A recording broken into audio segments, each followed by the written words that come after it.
Welcome to the Nest, everybody. We are here with our Week 2 preview and our Week 1 breakdown. I'm Jake Beckham here with Cooper Hunt. Cooper, how are we doing today? We are filming this on a beautiful 75-day sunny day, Thursday. Yep, it'll be up on Friday. How are we doing, though? I'm feeling pretty good right now. I'm excited for football. Yep. Tonight's Commanders vs. Packers. It is. So I'm pretty excited about that. Yeah, I'm excited to hop in. I hope everyone had a great first weekend of football. It was rough here in the Nest for the bird teams, but I hope everyone had a great week. I hope you won all your fantasy games. I hope everyone's betting went well. You made a ton of money. But other than that, only thing we can do from week 1 is hop into week 2. So let's hop into week 2. So this will be coming out after Thursday Night Football occurs. So everyone will be able to judge us immediately after. Yeah. As soon as this drops, the result will already be out and the video will be edited and about to upload. So we will have nothing to cut out. So it will stay in. But we got the Commanders and Green Bay on Thursday Night Football here at Lambeau Field on Prime Video. Green Bay's favored by 3.5, which is I think it's a very good line by Vegas. The over-under is 48.5. Both teams coming off of a big win in week 1. What do you got? Oh, man, I said in week 1, looking at both the teams, I feel like they did really good. Commanders, they went into their game expecting to win against the Giants based on team comparisons, but there are some people who are out there who also didn't think the Packers were going to win against the Lions. Getting to my point, this is going to be like a really competitive game for the Commanders, and I feel like they need to show up for it. But the Packers also have a lot of momentum from the Lions win, so it's going to be a pretty tough game, and it's one of the most unpredictable, in my opinion. Yeah. I feel like it go either way. This is also a matchup of our NFC champion. Yeah, that's picks. true. That is true. I didn't think about that. The Washington Commanders from Cooper's side and the Green Bay Packers from my side. One of just a quick little victory lap, by the way. I said the Packers are going to be this good. I have to put that out there. I picked the Packers week 1 over the Lions. I picked them to win the NFC championship. Jordan Love looked good. The defensive line looked monstrous with Micah Parsons on limited snaps. Yep. And the Commanders' O-line looked really bad. Granted, it was against the Giants, but they're not going to get an easier break this week or tonight either with the Packers. So yeah, especially Parsons, is he playing full or is he still kind of injured? Is he playing full? He's playing full. He's playing full. But I know he will be out there nonetheless, so that's enough of an effect for that D-line. And Rashawn Gary had 1.5 sacks in week 1. Just help so much. Micah being there just helps Rashawn Gary get less visioned, I guess, by the offensive line. Yeah. So he was not as noticed, which ended up being more noticed because of that. I got the Packers. I'm laying minus 3.5 as well with the Packers. I'm just going all in on the Packers right now. Yeah, even though I have the Commanders winning the NFC Championship, I think the Packers are going to beat them tonight, actually. Not tomorrow night, but yeah, tonight. And it's a long season, Yeah. I think the Commanders got off to kind of a slow and sloppy start against the Giants, but their defense looked good. Not that it's going to probably end up saying much with this Russ and Giants offense, but nonetheless, they looked solid. Yeah. Moving on to our actual Week 1 Sunday slate, the noon slate, beginning with a game I am very excited for, which is the 1-0 Jacksonville Jaguars traveling to Cincinnati to face the 1-0 Cincinnati Bengals. The Bengals are favored 3.5, over under 48.5. Very similar to the Packers Commanders lines tonight. Cincinnati beat Cleveland 17-16 after Cleveland. Andre Schmidt had a missed go-ahead field goal, a missed extra point. Bengals survive. But yeah, the Jacksonville kind of dominated Carolina. A lot of people were on Carolina. Jacksonville, who was my AFC South division champions this year from the beginning of the year, absolutely dominated Carolina, which they didn't even play super well either, I will say, but they still dominated that game. Yeah. ETN looked really good. He was second most rushing yards in week 1 behind none other than Derrick Henry. King Henry. So ETN had 114 rushing yards, which was more yards than Joe Burrow passed for in week 1. Joe Burrow with 113 passing yards and 1 touchdown. Both Jamar and Brian Thomas, though, both kind of non-existent in week 1. Do you think we will see Brian Thomas and Jamar be a factor in this game? Yeah, compared to last week, they both because I like to do a lot of fantasy with it. Last week they both did not score like that many points at all. And a lot of people were really disappointed, and a lot of people are scared that they won't do good. But I feel like this week it's gonna be a whole opposite part of the how they did last week. This week I feel like they're gonna score a lot of points and be there more and be more relevant than they were against their last week games. I think it's going to be a shootout between these two teams. I feel like the defenses will kind of hold, but not really. I feel like they're both going to score a lot. So, yeah.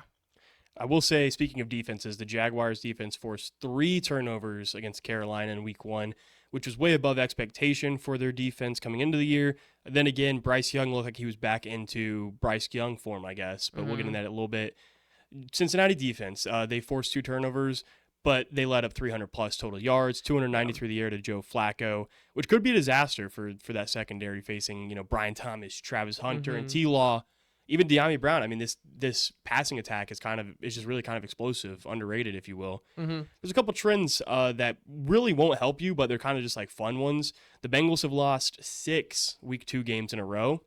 But then again, on the flip side, the Jaguars have lost their last 10 games against opponents with a winning record. So both these teams just kind of cold overall.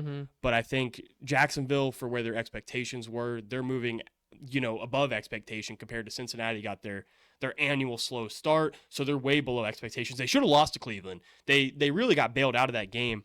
Joe Burrow was averaging like 4 yards per completion or per attempt. So not a good start for Cincinnati. Yeah. I'll move it to you. Who do you got winning this one?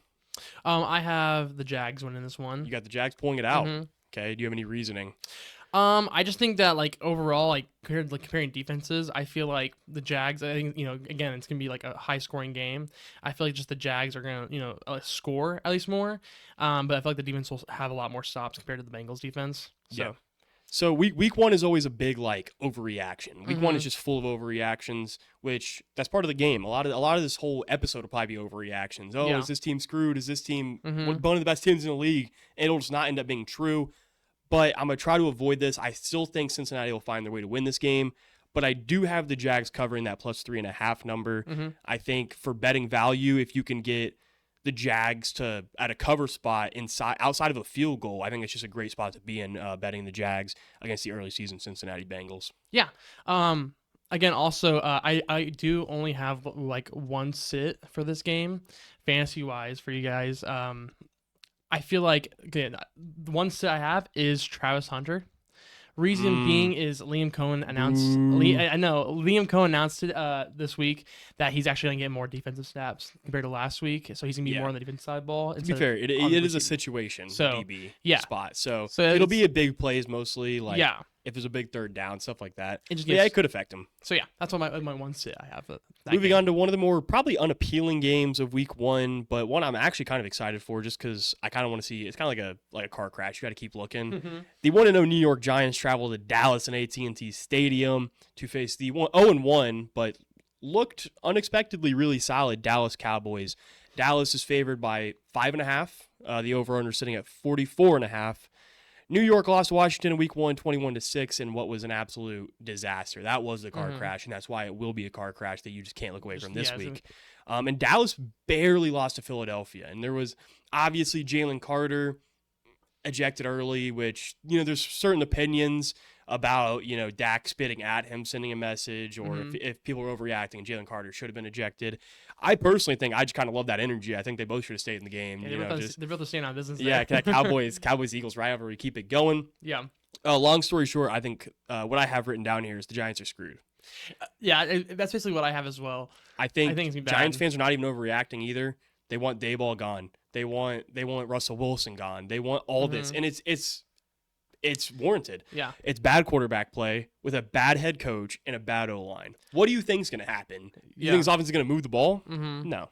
It's one of those things too where I think like the Giants fans are like, all right, well, we can get to week 1, see at least see how they are. By the way, a lot of pro bettors were backing the Giants. They're like you can low key see them keeping up with the Commanders. And like that's kind of I was thinking, I was like, man, I feel like Russ, like surely the Giants can't be this bad. Some good balls, like surely to Malik, and like they're gonna score some game, and like they looked awful. That was just kind of my mindset. I was like, surely Russ isn't that bad, and surely the Giants aren't that bad. They have a nice front seven, which unfortunately Micah McFadden at linebacker expected to miss a very high amount of time. Yeah, which just hurts the Giants even more. But moving on to Dallas. They might have a ground game, maybe. With Williams, Javonte Williams. However, Jalen Carter did get ejected from the game, so the interior it's kind of taken with a grain of salt as of now. Yeah. But what I was really impressed with was that front seven. They gave up a good amount of rushing yards on paper, but when you watched it, the Dallas front seven was holding their own at least. I thought they were going to get plowed down the field every single time, but they held their own. Yeah, I feel like we were also we were kind of harsh on Dallas before going to We week were one. just because the But Micah situation was it's high and the Deron Bland yeah, had just gotten paid. it's also Jerry Jones that I Yeah. still think the I still think exact he's same way with good. them. I But think we just I was yeah, genuinely impressed watching them go against the I was Eagles too. because they were keeping up, and there was just it was an off night for CD, but also wasn't an off night for CD because It was an off night. It was a career night Yeah, in the first half. Second half second was half where it was where it kinda things fell went apart. south so But fast. the offense looked like it was going, and the defense was holding their own. Yeah. That's why I'm like, I kind of like them, and I think they're actually gonna do No, pretty good yeah, this season compared to what I thought they I were was thinking gonna about do. this when I was in the shower this morning. Actually, for Right. some reason, I was sitting there and I go, you know what? We were hard on Dallas. It was just not. We weren't nice to Dallas. We were This team they can sneak in the wild card. If Yeah. we're being honest, I think we just underrated. And as a guy who's been kind of solid on the entire his course of his career, Dak Prescott. I think we underrated Dak Prescott a good amount. Yeah, I feel like they're gonna be pretty good. Yeah. It's kind of crazy going into our season preview type of deal. I was like, maybe the Giants can do better than the Cowboys. Yeah, I shut this that down. season. I You was shut that buying down. I thought that, and then I'm looking now. I go, yeah, there's no way. No the chance. Giants are gonna go above the Cowboys. But Yeah. it's gonna be hard for them to at least win. The Eagles are still there, but it's but rough the still, but- Dallas Washington games should be a yeah, ton that'll of be fun that'll be this fun to year. watch. That will be fun to watch. Moving on more to the Giants side of it, I have some horrible stats. Like this, anytime you look at the Giants, like they lost 21-6. The Commanders really didn't play that well. They should have lost like 38-3. It was They gave up 432 total yards, 212 through the air, 220 on the ground, and a backfield that everyone was questioning in Washington. Bill went for 82 yards. Okay. They just ran all over the New York Giants, the Commanders did. They were 0 for 2 in the red zone. And this is going to be a big theme of this episode, by the way. I'm getting a little pissed off on the red zone stuff. Capitalize in the red zone. You're in, these are NFL teams with NFL coaching staffs. I expect them to score in the red zone. They were 4 for 16, 25% on third down. Not getting any first downs on third down. Horrible third down offense. And the running backs averaged 1.3 yards per carry. Yeah, it's not many bright spots. Yeah, not many. This is kind of where, at the time, I didn't hate the Abdul Carter pick because I was like, he is a stud. Like it's not like I'm hating on Abdul Carter as a talent, but now seeing how bad the O-line is and the entire offense is, besides like Malik Neighbors, I guess, it's like maybe you should have traded back a couple spots and taken a tackle. Maybe you should have just done something other than keep stacking onto your already stacked. Like your D line's already really really good. Maybe you needed to trade back. Brian Burns, Sexy Dexy, you got them. And it's like, yeah, it would have been smarter just to trade back, get some value. You could have traded back like 2 or 3 spots. Got Will Campbell probably. Yeah. Will Campbell actually would have Which helped. Will Campbell, by the way, was pissed at himself. He gave up 2 sacks to Max Crosby, one of the premier edge defenders. It's all my fault. We lost this game. I love that guy so much. That's a Mike Vrabel guy right there. But continue on. Dak Prescott has won 13 games in a row against the Giants, by the way. About to be 14. Yeah, it will be. He's 13-2 against the Giants in his career. He lost the first 2 ones in 2016 to the Giants, but has not lost since. Nearly 30 touchdown passes and 8 picks. And I would like to say, just a little fun fact in that Dallas-Philly game, Dallas had more total yards than Philly did in that game. So the offense is not a concern at all, in my opinion. What is your prediction, and what are some of your fantasy things for this game, if you didn't already say them? I have of course the Cowboys winning, and then some fantasy options. I mean, there's like the basic ones, like CD will probably he's probably pissed that last week dropping some of those balls. Yeah, CD probably goes nuclear. I think he's gonna go kind of crazy this week and make a message. That's what I also think with a lot of teams this week as well. I feel like a lot of them they lost last week, or some players are pissed, and I think they're gonna come out and send a message. Bounce back spot and bounce back. But yeah, I mean, I feel like CD's gonna be really good. That's the basic one. Yeah, and I wouldn't start either like Tracy as well. Yeah, I was going to say Tyrone Tracy. I wouldn't start him just because of the front seven. The Dallas proved that they can kind of stop the run a little bit. That Giants offensive line is also just like so much worse than I thought it was. Yeah, so it's just like I would not start him. And then I mean, of course, like Russ, I wouldn't. I don't know if you shouldn't have him in a fantasy team either. But I wouldn't start him either. So. Yeah, I also have Dallas winning, and this is one of my absolute, if you hear anything from most of these games, this is the number one line I probably will tell anybody to go bet this week is 5.5 for Dallas. I think they probably blow New York out of the water, but Dallas covering if they win by a touchdown is such beautiful value in my opinion. Yeah. I think that's an absolute lock. Like I just don't see this being within 5 points, and if it is, I'm not sure. We'll have a discussion about that next week if the Giants keep it within 5. Mm-hmm. Moving on to Detroit. Chicago coming off an 0-1 start with a loss to Minnesota in heartbreaking fashion on Monday Night Football. Detroit lost to Green Bay in absolute, probably pretty dominant fashion. Detroit -5.5, over under 47.5. What are your thoughts last week? We'll start off with Green Bay and Detroit. What are your thoughts from that game? It was kind of like a rough watch, I would say, like For some. for some. I feel like people were going out there and expecting it to be the exact same offense as it was last year with Ben Johnson, and I think they kind of just proved that it wasn't. Like they didn't have the production they had last year. So I feel like that's kind of scary for Lions fans out there watching, and I think they're coming into this week against the Bears and hoping that they can prove they don't need Ben Johnson going against Ben Johnson. Yeah. But yeah, it looked rough. Packers just looked good. But yeah, Lions a little scary. I'm actually going to disagree there. I don't think the Packers look super good. And that's what I think is actually dangerous. That's what I think is genuinely scary. Yeah. I don't think they played to like anywhere near their max potential. They still had flaws in the game, which is genuinely horrifying. I think if this team had their max potential, I think it makes it scarier. If the Packers had played to their top potential, I would have been like, oh, that's where we're at. Yeah. I think this team's going to keep getting better. Better and better. I see it. I keep looking at. If you think I'm looking past the camera, by the way, our Mr. Editor Brady is a Packers fan, so I always look at him when I tell these things.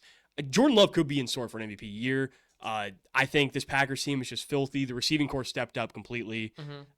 I mean, this team is just so good, and this is why I appreciate the NFC title game. To win the NFC championship. Sorry. Yeah. They're ceiling so high on defense. If the receivers could get in a rhythm, this team's gonna be nasty, and that's where they're at right now. The Lions also looked really brutally bad. They lost both, as you said, they lost Ben Johnson, but they also lost Aaron Glenn on defense. They lost Zeitler on the offensive line. They lost Ragnar on the offensive line, which people just kind of over everyone's heads. They lost multiple linemen. It's a big deal. The ground game suffered so bad. They were averaging 2 yards per carry on the ground, and they rushed for less than 46 yards on the ground. Detroit did. So they're gonna have to figure out the O-line in the ground game. You got to be able to run the ball to win games in this league for the most part, and they just didn't do that. Yeah. Quick little stat. This is one that genuinely blew my mind. Did you know Jared Goff has never won an NFL game without Ben Johnson or Sean McVay calling plays for him? Really? 19-1. He has lost 19, tied 1, and has won 0 games without those two calling plays for him. So that's just an insane stat. That just kind of peeks out the scheme quarterback thing, which we all knew Jared Goff was a scheme quarterback, but that is like crazy extensive scheme quarterback. Going on to Chicago, I'm not, bro. You had that game. I will preach Kevin O'Connell gospel till the day I die, probably. Kevin O'Connell, in my opinion, you want a hot take, Kevin O'Connell's a top 5 NFL coach right now. Yeah. Kevin O'Connell does more with less every single year, and coming out of the half, I go, this is where Kevin O'Connell shines. Coming out of the half, J.J. McCarthy comes out, throws a pick 6. I go, maybe not. Yeah. Chicago's got this. 17-6. No. Offense stalled over and over and over again. But it's just growing pains. You got a young. Basically, I heard somebody say this. It's basically a rookie year for Caleb because he was set up for failure so bad last year that he's finally settling into a Ben Johnson scheme. Thought the offense looked good. The third quarter and fourth quarter where they had like 5 straight drives, so just no scores. That doesn't help your team out to win a game. Yeah, I know a lot of Bears fans are turning on Caleb already, but I would say it's just growing pains at the moment. I would just wait because it's week 1. You have Ben Johnson now. I feel like Caleb has to get comfortable with the team and with the scheme. Which, they still had 300 plus total yards, and Caleb only took 2 sacks. That was a big flaw in his game last year. Yeah, Caleb actually, in my opinion, he actually looked really good. Yeah, I thought he did too. I wasn't able to watch the second half. Okay. But watching the first half, seeing Caleb, he was shifty. He's getting out. He's getting the first downs. He was throwing some good passes. So you did not end up seeing the J.J. McCarthy comeback. I saw you messaging Kevin O'Connell masterclass. It sounded pretty sick, but but I saw the first half and it looked like J.J. was struggling and all that, but he came back. It seemed like the second half. So yeah. And who is your pick to win and fantasy? In fantasy, again, basic options. You got to go with Gibbs and St. Brown and all of them, Yeah. some people I kind of just had like Odunze. I feel like he'll have a big game this week with Caleb, because I feel like DJ Moore is going to be covered a lot. But there's not really anyone else. There's kind of like the basic options, just because you want to, because if they lock in, the Lions lock in, this week and kind of become like their own self, then a lot of those guys, any of them can score. Yeah. But yeah, and then some sits. To be honest, with you, I put down Swift. I just feel like Swift's a little overrated. Okay. I think he looked solid Monday night. Yeah, I saw he might have done a lot more in the second half or not. Yeah, everything with a grain of salt. Since you didn't Yeah, get to watch everything with a grain of thing. salt, guys, for fantasy sits and all that. And then watching too, not a single tight end on like the Bears isn't like they're kind of having some. There's splits. not a tight end one. There's not a tight end which one, I think. So I wouldn't start. I was hot on them. Colston Level, and I know you have him in fantasy. Yeah, I was hot on him to start, and then it kind of creeped in towards like draft time. I was like, Cole Kmet's still there. Like Cole Kmet's always been a Bears guy. He's a team player. Yeah, but again, my thought process was as well as like they draft him in the first round. So, clearly they're gonna use him a lot. I think it's more of a long so term just, like, than. Yeah, just stay patient, I guess. Yeah. And then, do you have Detroit winning this game? I actually have an upset. Oh my! I have the Bears winning against the Lions. I think Ben Johnson's going to come in and piece up their defense.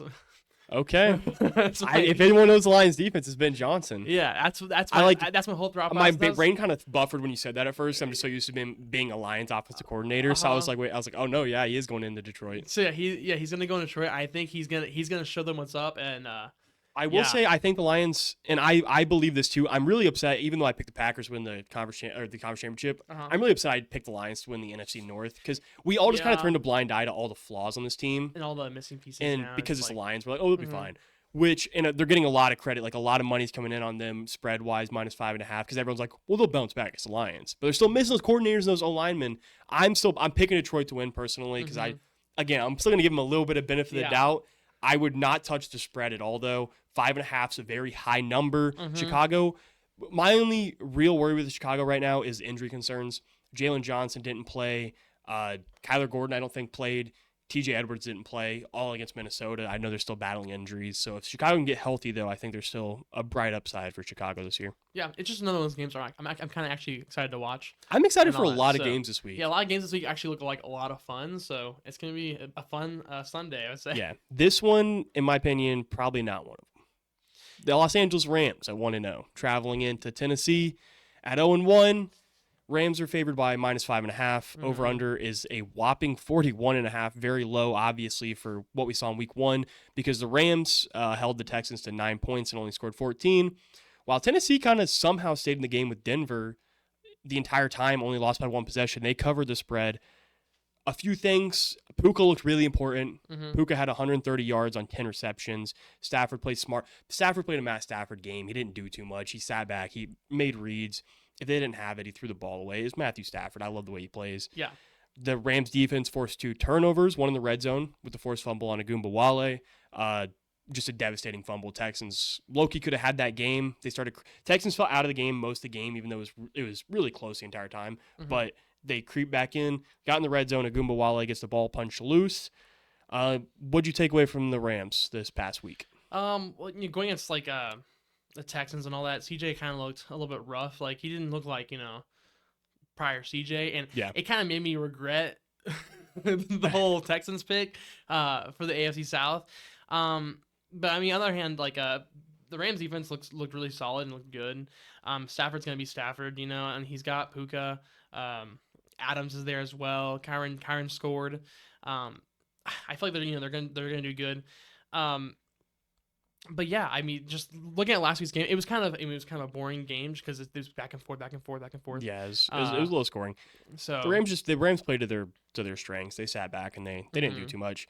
They played to win, and But we kind of knew that's what we were getting out of the Rams this year. We Yeah. kind of knew what to expect with the Rams this year. Tennessee, we really had no idea no what to clue expect. what they're gonna do. So speaking of Tennessee, Cam Ward starts the year off with an absolute brutal start statistically. 12 for 28, under 50% completion percentage, 112 yards, and he took 6 sacks. Way too many sacks taken. Again, I was not too dialed into the first half of the Titans-Broncos game, so I'm not sure if that goes over to Cam Ward taking too much time in the pocket, or the O-line was just really bad. Ridley and Alec Iomanner are the standout wide receiver 1 and wide receiver 2 after week 1 with a 15 combined targets. Okay. That's good. Very loud We noise had here. we have some Yeah. some noises upstairs. So, but it's not picking up, so we're good. Okay. Like I was saying, Ridley and Io Manor stand out top 2 receivers on the depth chart. They had 15 combined targets. But the yards just weren't happening for Tennessee. They had 133 total yards while they gave up 300 plus. Tennessee had 13. I mean, it's just a horrible game for Tennessee. 130 total yards while they gave up 300 plus. They had 13 penalties that resulted in over 130 yards. It was genuinely a brutal display by this Tennessee offense, and they were undisciplined, and yet they only lost by 8 to Denver because the defense was able to force 4 turnovers. Yeah. So they were able to stay in that game. Despite all the flaws, they stayed in it. Yeah, it's kind of one of those things. Like, it's hard, for this week game against the Rams and how the Rams are just like such a solid team. They still lost to the Broncos, even though Bo Nix had a super rough game. Yeah. And they, had 4 turnovers and they still lost. A lot of things too was like with the Titans receiving core too. I saw a lot of it where people were saying that they kept on dropping the ball when Cam Moore was trying to get to late them, they did. I think it's just kind of a like, hiccup. Ridley dropped a lot of passes that Ridley usually doesn't drop. Yeah. Just because I think he's not used to. Cam Ward does have a really low release point, and it kind of comes off weird to some receivers. Yeah. So that's just something that it'll get worked into. Yeah, that's it'll get worked into. I don't think he's gonna be like Cam Moore's gonna be bad this season at all. Yeah. I feel like he just has to kind of get used to it again. It's kind of like the Caleb Williams thing where he just kind of have to sink into the system and try to figure out everything with his weapons. But yeah. And then what is your picks for this game? So for fantasy, I said just start Pollard. I feel like he's gonna do really solid against the Rams. I think he'll have a better game than he did last week against the Broncos, because the Broncos defense is really just really really really good. Probably the best defense in the league. Yeah, probably one of the best defense in the league, and he did pretty all right in fantasy. Not really of like other options, like, basically like Puka, of course. That's a good one to go, but that's obvious. Some sits I had was just Cameron Ward. I would say I wait for him to see how good he does throughout the season and his best matchups for him. So I also have the Rams winning this game. Yeah, I have the Rams winning as well, but I think the Titans will cover plus 5.5. I wouldn't go to the bank with a bunch of money on it, but I think the Rams coming into Tennessee, the Rams are pretty historically bad, like in outdoor environments compared to SoFi. I think the Titans can make it a scrappy game and cover 5.5, but again, I wouldn't put too much stake in it. Yeah. Moving on to the most unappealing game after Week 1, the New England Patriots at 0-1 traveling into Miami, who is also 0-1. Vegas has Miami favored at 1.5 right now, with the over/under at 42.5. Yeah, I don't have many words for Miami. They lost 33-8. Really established that worst secondary in the league narrative. I don't know. The offensive line was horrible. It was pretty sad watching the game. Yeah, it was just like it's against Daniel Jones, and and they got scored 33-8 against Daniel Jones. Yeah, it's just one of those things. Was like, what happened? Tua does not look good like whatsoever. He didn't look like he was there last week going against the Colts, which just really sucks for me and Jake, because me and Jake had the Dolphins money line going into that game. Yeah, we just kind of faded Daniel Jones. So I thought the Miami secondary disrespect was just a little crazy, and it wasn't. And it's a healthy Dolphins team too, and they came out and they put up that poor performance. Which, by the way, real quick before I really hop into it, Detroit's line has moved up to -6.5 live compared to 5.5. So I'm assuming they're getting a lot of money on Detroit, so they're going to continue moving that Detroit line up and try to. Yeah. So the pros will probably end up coming in on Chicago on the spread. But back into this, I'm just something I wrote down. I'm not putting stock into Miami no matter what, and I write that down because I can always talk myself back into Miami. There's ways to do it with just bright spots on the team, and I'm just not going to do that. I'm making sure I'm not buying stock in a Tyreek Hill allegations thing. Tua turning the ball over. Jalen Waddle can't stay healthy, and he's not really getting helped out at all. Miami turned the ball over a lot. Yeah. It was brutal. It was really bad. They gave up over 400 total yards to Daniel Jones and the Colts, which I will say, I guess we'll get into the Colts later, but Daniel Jones, he did have some quests, I guess, before the season. Yeah. He got some work in with Kevin O'Connell in Minnesota, and now it's Steichen, so you never know. But yeah, moving on to New England, it wasn't a pretty loss by any means. There wasn't much hope a lot of the time. New England lost to Vegas, of course, by 7, 20-13. Drake May threw the ball 46 times in week 1 for 287 yards, a touchdown, and a pick.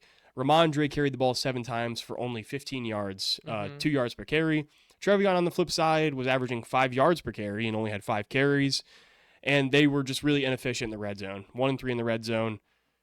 It looks like early season flaws for New England as well. Yeah, it's like a big main reason too. Also for fantasy wise, I think Henderson is going to be. It's kind of already showing that he's kind of getting the ball a little more, and In the passing game especially with Stevenson. So I think just watch out for Henderson. I feel like he's going to be pretty solid throughout the year. I wouldn't start Ramondre Stevenson, to be honest with you. I feel like he's just gonna get outperformed by Henderson. So that's just one guy I just would not touch. If Daniel Jones performed that well last week, I would also say you should start Drake May. I feel like Drake May is, in my opinion, a better quarterback, of course. Especially if they'll throw the ball 40 plus times again. 40 plus times against the Dolphins. I feel like they have a pretty solid chance for him to do really good. And then I'm fading like all of the Dolphins offense until I see him go again, because I have Hill, which the Tyreek trade rumors have spiked up once again, and he's just like, I don't know, he's kind of being a little bit diva, and just like Tua, of course I would fade, do not start Tua just because how bad he did last week, and I don't know how good he will be this week. At the end of the day, I trust Mike Vrabel to turn it around more than I trust Mike McDaniel to turn it around. That's my mindset going into my pick.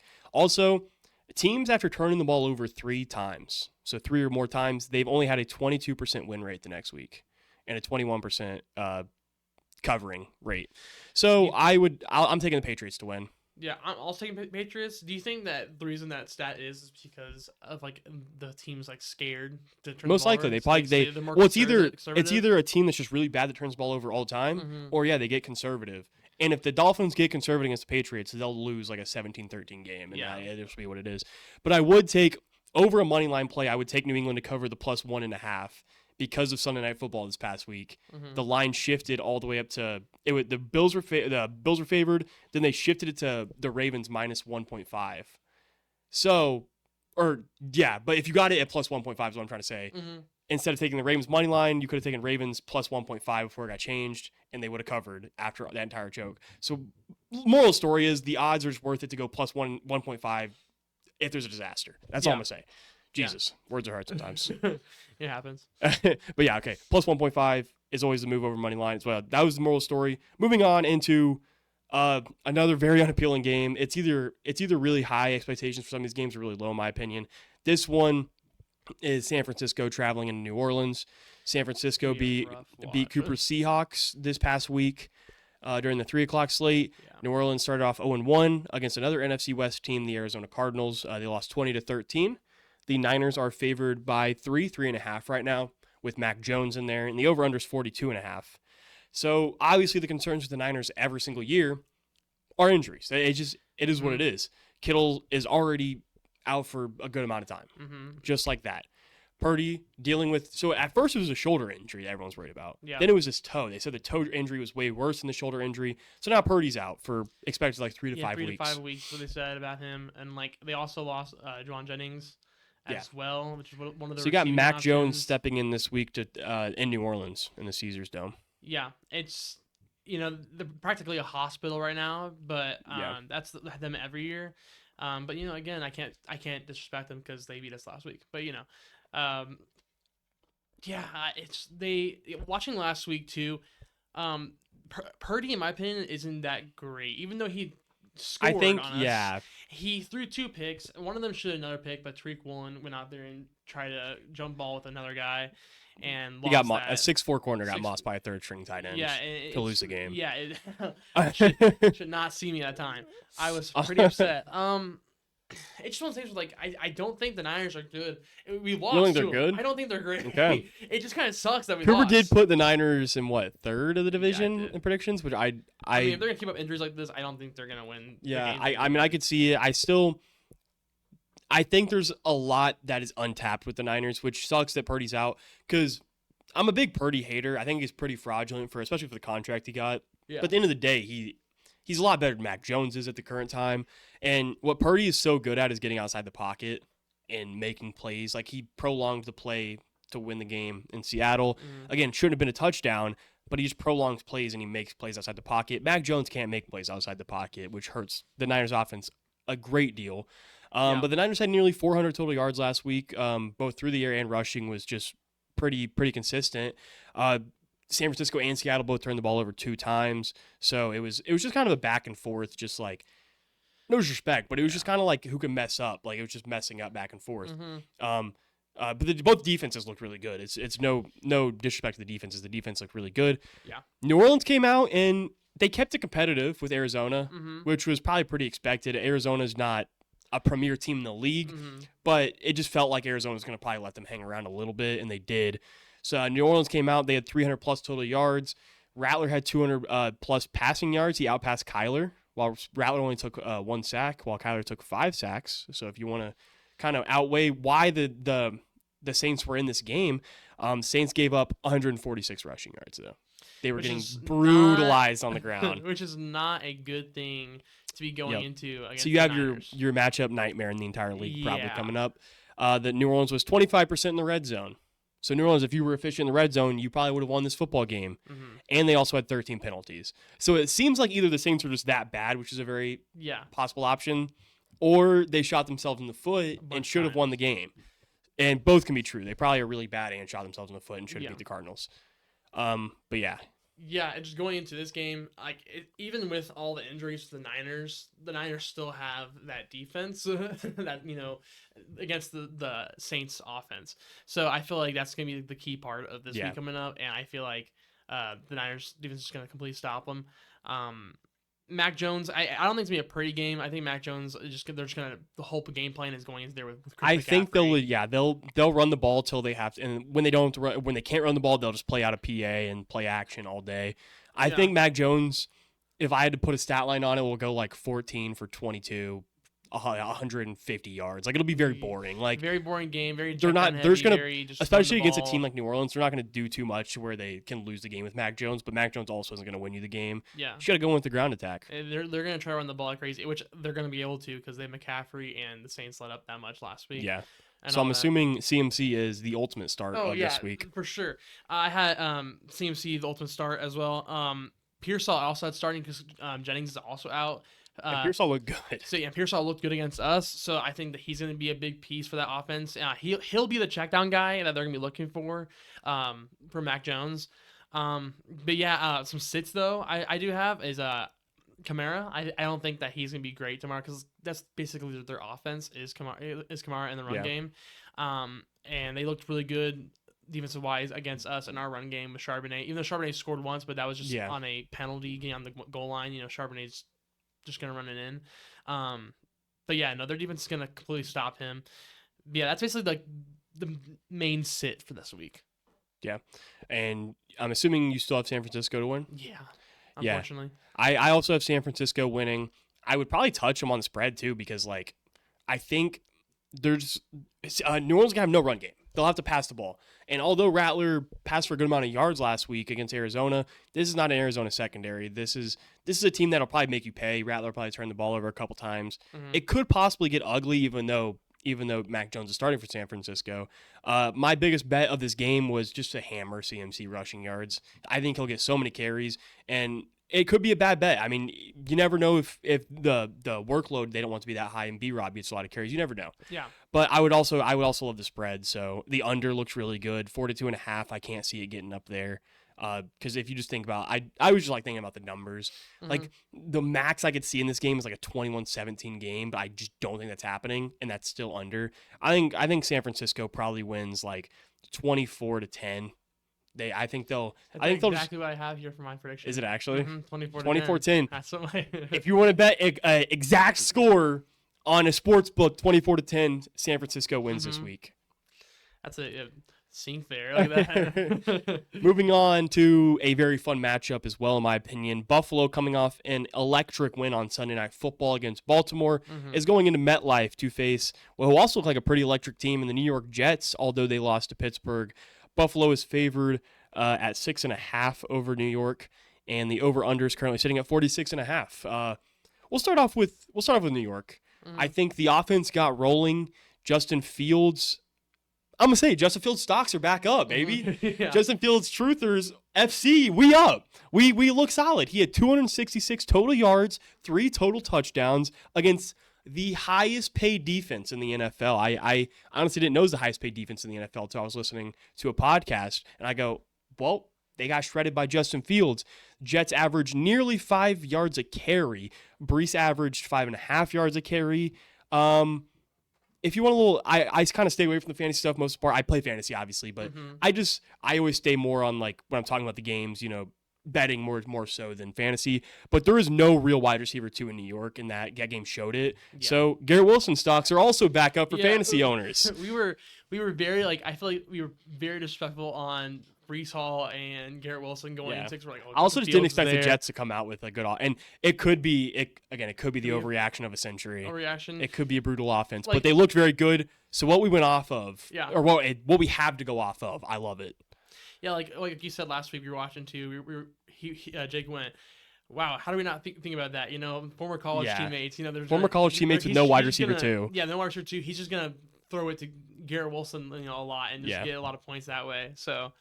Yeah, they held Pittsburgh, by the way, to 2.5 yards per carry, which is pretty solid. Not that Pittsburgh has a running threat like James Cook on the roster. The Jets were 50% on third down, which is incredibly efficient. I mean, I genuinely, I'm shocked the Jets did not win that football game. It just wasn't in the works for them. They had 123 more total yards than Pittsburgh. They looked really solid for what we were expecting. Yeah. And going into it too, we thought it was going to be such a low-scoring game, and it came out being so high, like the highest game. One of the highest, not the highest game of the week, because that was Sunday night. We'll get there. Crazy. We'll get there. Good morning to you. Good morning to you. But, Justin Fields and, that whole offense looked really, really, really solid.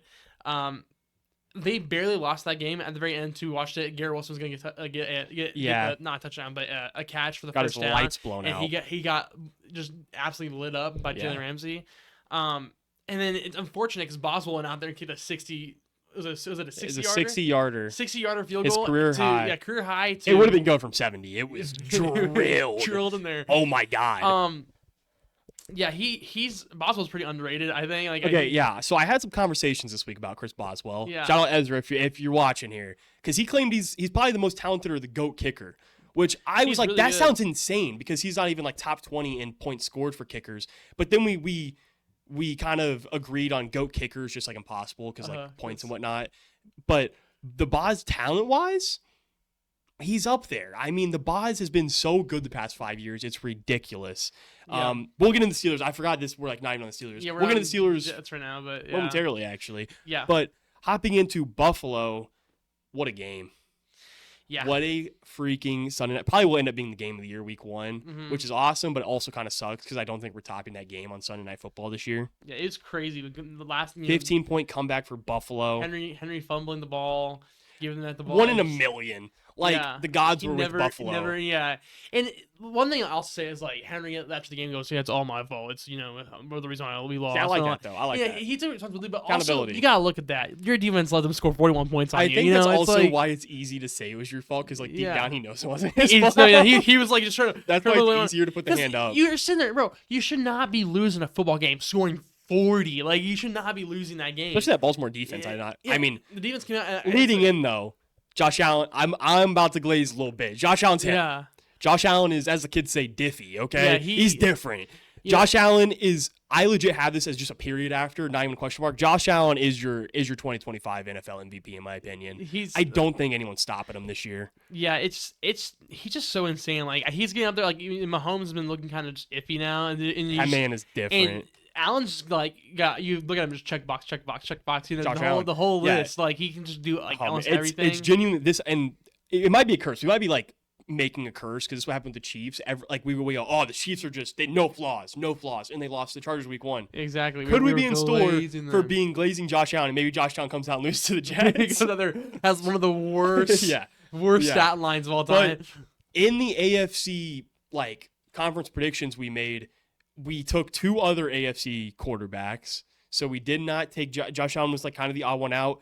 Well, I mean, I just think Josh Allen is ridiculous, and like I said in the AFC preview, I think the Josh Allen Mahomes difference isn't what's keeping this Bills team from beating Kansas City. Yeah. It's the coaching. McDermott made a ton of errors in coaching against Baltimore, and they still won somehow. And I think it's defensively, which Buffalo's defense looked brutal. The secondary and the run defense are the two biggest struggles of this team, which is just setting up for disaster for this defense. But it helps when you have Josh Allen because he can keep up. He kept up with Lamar scoring 40 points. But that is my biggest worry. Is this defense is brutal. Yeah. Which I still think, Chiefs fans overreacted about the defense. Friggin' after 1 week, I still think Kansas City has the defensive edge over Buffalo. Yeah. Josh Allen had 394 passing yards, 4 total tuds, and 0 turnovers in this entire game for Buffalo. Yeah, I think we just looked at it and we both chose different MVPs as well. Because, I mean, we're like, he's not going to go back to back, in our minds. And it's just like, he might. So, Josh Allen is him, bro. The Bills have won 8 of the last 10 against the Jets. Any pick, or who is your pick, I guess? To win the game? Yes. I have the Bills, of course. Yeah. And then, did you already get out of your fantasy? No, I only have really just one. I would say start him just to see how he does, because last week he had an insane fantasy game. Yeah. He had 25 points. Unfortunately, on my bench, Riding Cooper's which bench. he probably would have won me the game.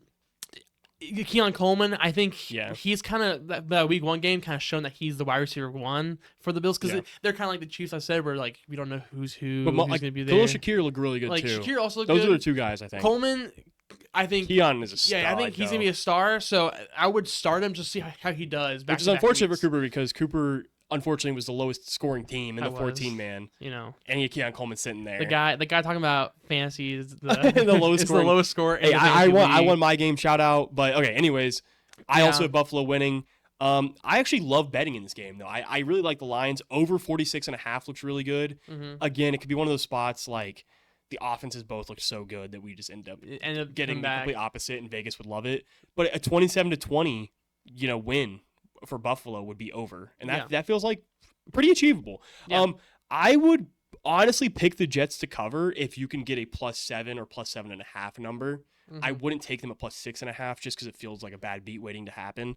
But if you can get them a +7 or 7.5 number, I think the Jets could possibly keep up, just because that Buffalo run defense was so bad. Yeah. And that's exactly where the Jets love to be. Breece Hall was average, like I said, he averaged 5.5 yards a carry. Justin Fields had 2 rushing touchdowns. If they can beat you on the ground, which they're going to try to make Justin Fields pass to beat them. That's just what they're going to. Hey, we'll commit to the run. If you can beat us passing Justin Fields, you got it, bro. I think that'll be the plan. I think Jets will keep up in this game. Yeah. No respect to the Bills either. The Bills are just ridiculous. But I really like the Jets team this year.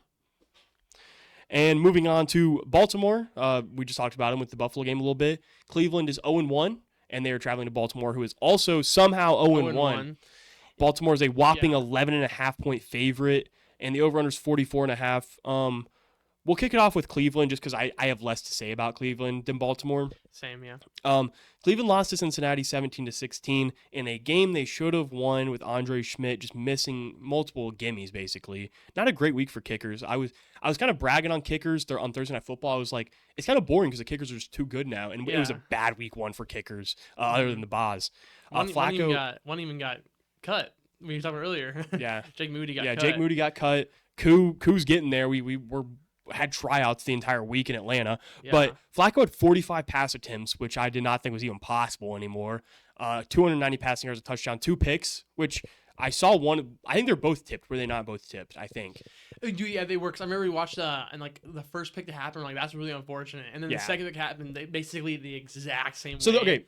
To put this in perspective, why some of them were kind of like putting question marks at the end of some of this is because we have one main TV setup with the Sunday Ticket we bought, and we have Red Zone on a smaller one. So that's just a setup right now. So the Red Zone, whatever's happening on Red Zone, we kind of catch, and then our team's games are on main. That's what we're catching. We usually just watch our teams on the big main TV, so we'll watch and we'll see the big plays, type of deal. But we're not like fully focusing on the games one by one. So that was the situation we were in. We're kind of seeing things happen. I did go back and watch some of these games though, that ones I'm more knowledgeable on, because you can go back on Sunday Ticket and watch like the game replay. Yeah. So I do enjoy that. But the Cleveland ground game was really brutal. They had under 50 rushing yards on 24 attempts, only averaging 2 yards per carry, which is brutal. And I think part of that stems, you don't have a wide receiver, or you don't have a running back 1. They had Dylan Sampson break out in the passing game. He had a lot of receptions, but rushing, Dylan Sampson wasn't there for him. Jerome Ford wasn't really there for him. Rocket Sanders got a rushing touchdown, which was really unexpected. And then obviously Quinshon Judkins, we got to see where that ends up going. Is he? Yeah, I wonder what. I don't think he got what's snaps happening week now. 1. I don't think so. Because like I saw that he might be playing week 2. Yeah. Against the Ravens. We'll have like to see. it'll matter or like. Yeah, I don't know. We'll see. My few little victory laps for the Cleveland Browns, as when we were going through the team breakdowns in the AFC preview, I said Carson Schweschinger, and you said, and everyone, a lot of people listening are probably like, who? It's just this guy, long blonde hair out of UCLA, playing linebacker for Cleveland. He led the team in tackles. Ball knowers know. Harold Fannin, tight end, the rookie out of Bowling Green, led the team in targets. And in parentheses, I said, I told you so. Kind of. Harold Fannin, I'll go 50-50 on because I said I'm huge on him. I wish he wasn't in Cleveland because he's behind Njoku. But that ended up not even mattering. He's behind Njoku. It didn't really have an effect on Fannin's usage in the offense. But Schweschinger was really good. They had nearly 200 more total yards than Cincinnati. They held Jamar to 26 receiving yards on 2 receptions. So there's bright spots for Cleveland. Yeah, they have some bright spots and all that, but going up this week, they're going against Lamar. They should be 1-0 with the win over Cincinnati. Though. Yeah, that's what really sucks. That's what the real stinger is. And they're gonna end up being 0-2. Which is unfortunate for them. It's just kind of one of those things where it's like, also schedule's kind of hard. You're going against the Bengals and then you're going against the Ravens right after that. Yeah, so it's like. And Baltimore ran for 238 yards, by the way, against Buffalo. Yeah, they'll probably run over Cleveland too. Shout out a guy we both slept on again this year. Zay Flowers is the clear wide receiver 1 with 143 receiving yards and a touchdown, which this is like fantasy we were sleeping on him. In football, like general winning games, Zay Flowers has been my guy since before the draft when he's at Boston College. I've always loved Zay Flowers a lot as a prospect. I think he's a great receiver. I'm just talking fantasy-wise, we were still a little low on him just because of system. Yeah, everyone was really low on Flowers this year in fantasy. Me personally, I just did not want to touch him at all in any of my leagues because like where he's getting drafted at too, I'm like I just didn't trust it, didn't like it because they have Lamar and they also have Henry, so I think they're just gonna rush a lot. But in the passing game, he's the guy. So and the Ravens should have closed out the game against Buffalo. It's just what we know. But they'll still win an insane number of games. They'll still be really good. They'll still be at the top of the conference as Henry has still shown zero digression. After every year, man. Derrick Henry's still here, and Lamar is obviously still himmy because he was just shredding everywhere against Buffalo. Yeah, they just got to capitalize in the red zone, too. There was a few just, like, little weird mishaps. Like, it should have been 41-41, by the way. I think most people forgot. Tyler Loop missed an extra point. Yeah. The guy we were – I mean, he had a good game over that one missed extra point. And it would have went to OT. So Tyler Loop, you honestly screwed us of OT as well because that would have made the game of the year times 2. That would have been crazy. Yeah. But overall, I got Baltimore winning. Yeah, I have Baltimore winning as well. I think it's going to be – again, earlier when I said that there is teams out here this week that are me pissed from last week. I think that the whole Ravens team is pissed that they lost to the Bills. So I think they're gonna come out here and destroy them. Still, that being said, though, like I wouldn't touch minus 11.5 is just a big number for the NFL. Yeah. Like the NFL, like the Browns could lose by 10, but if you watch the game, you're like, oh, the Ravens dominated that game though. Yeah. But it's the NFL, so it's always so close. I would not touch the spread. I probably wouldn't bet on it really. I'd just kind of stay away. I just pick the Ravens to win though. Yep. And moving on to the final 12 o'clock game of this Sunday's slate, the 0-1, unfortunately, Seattle Seahawks traveling to Pittsburgh. Fortunately. And who is 1-0 in Acrisure Stadium in Pittsburgh. Pittsburgh is currently favored minus 3.5. The over-under sitting at 39.5. We'll kick it off with Seattle. Cooper, how are we feeling after week 1? Man, I was frustrated. I was almost done with them, to be honest with you. Yeah. Jake had to talk me back into it. I did. Because so I'll get into this to the Atlanta game and talk about Sunday Night Football. We waited too long to lose belief in our teams in week 1. This is why we're here. But I'll let you rant a little bit if you want to. No, like our defense actually looked really, really solid. Josh Jobe, the guy we were trashing, he got a pick on Brock Purdy. Yep. Ernest Jones had a really good play, lurking him off as well. Ernest Jones had a lot of good plays. Yeah, Ernest Jones, in my opinion, is underrated. Like Ernest Jones and D. really, Winters were the two linebackers in that same game. I was sitting back and going, these dudes are ridiculous at football. Yeah, Ernest Jones last season, he actually did really, really well with us, and I was really kind of hoping we re-signed him, which we did. Mm-hmm. Yeah, he looked really solid. The defense was good. I was personally, so like, even though McCaffrey, he went for 69 yards rushing on us. Okay. Even though he did that, I feel like our defense would stop the run really well. Yeah, it didn't seem that Because crazy. because like watching throughout the game, McCaffrey would get these, like, he would get like 3-4 yards, but if you like used to watch Seattle versus Niners and McCaffrey's there, McCaffrey would just break out on You know what runs, used to and happen. he would destroy us. So I see a lot of improvement. The defense, that's how they were last year. That's why I was frustrated. Last year, it was the same thing where the defense was having stops. We had playmakers, and then our offense goes out there and does not take advantage of those turnovers. Yeah. Um, Just extremely frustrating stuff. so rushing, we have Kubiak, like I'm honestly not even gonna fault Kubiak for this yeah, at like, all. I don't, I just it's Except so weird. for like, I don't know, he kind of gets stuck in this mindset of being one dimensional, like just giving up on Yeah, eh, it's just like and just kind of tossing stuff out. And this has also been a flaw of just Seattle in general. And I heard a lot of fans were excited when Grubb left because they thought this was going to open more things up. They just they don't like tight ends. yeah. They never use their tight ends really. Fant got utilized a little bit like in certain games, but like a lot of people thought like Arroyo, for how high he was drafted, was going to get utilized a little bit more. I thought so too, but then Same. AJ Barner was tight end one. Still tight end one. Yeah. It's weird. They did talk about how, I forgot what the exact stat was when they're saying that, but on the drive, they like last year they did a certain amount of plays in a row. But with Kubiak there, it was like they came in different personnel, like a bunch of different personnels. No, yeah, he had. I forgot how many number of personnel. Yeah, I couldn't. But it was like figure it 10 out. plays game, like It 10 was plays in the game. I think it was like crazy I amount. think it was like 7 different types of personnel. Yeah, which so is like ridiculous. Which I'm glad that I'm not sure that's a great thing or a mixing it up, horrible but, thing. yeah, It's nowhere in between. It's one or the other. I It's don't like know which. they're just trying something new. Darnold, he had the fumble at the very end, which was unfortunate because Bosa was bullying Aaron Lucas back. That into him. was like one of the only things that wasn't Darnold's fault. Yeah, like really. it was just like watching the game. He made some passes. He also missed some passes. I think it was not as much accuracy as when. Can I do a standing example, Brady? Is this okay for the YouTube viewers? YouTube viewers, if you're listening, You'll have to imagine. yeah, you'll just imagine me getting Imagine him up getting up right now. into a position here. So Darnold will be this. I feel like I'm in Gruden's QB class right now. So Darnold will be Show me like your snap here. count. Yeah, and he drops. He looks at JSN. Not open. Running back, the checkdown's covered, and he's down. And he's down. He didn't. Or he's forcing one to JSN. Yeah, he didn't he looked at Cup. I think there's 2 I don't know the stat line for Cup, but I remember watching at least 2 receptions, going back and looking at the game. Cup had some good catches, but it's just like it's one of those things like Cup didn't get used. I didn't see any Torrey Horton. He didn't do it wasn't utilized. I I don't know if that was just. return, but I don't know if he was open and he wasn't being seen. I don't know if the concepts didn't have him getting open. I don't know if the concepts. I don't know. I have no idea. Yeah, Bobo had more catches than Torrey Horton, which I thought Torrey Horton was going to be like a big piece for this because I was like, and it's still early. It could be. Offenses adjust a lot throughout. Because Jason's still he's like such the main threat against defenses for our team. Jason went for 124 receiving, which was all of Darnold's passing yards except for 26. Yeah, because that's what I was getting frustrated too. I'm like, he's only throwing Jason. Like he's like Jason's down there. The one read man, bro. KOC got him that contract. We'll see if Darnold can. We'll see if he can progress there. Actually, progress to do things. I need Clint Kubiak to honestly hire me as offensive analyst for this team. I was so confused with that big of a play in San Francisco's red zone that you did not double Nick Bosa. The one guy you have to make sure does not get to the quarterback. Don't let Nick Bosa just get single teamed.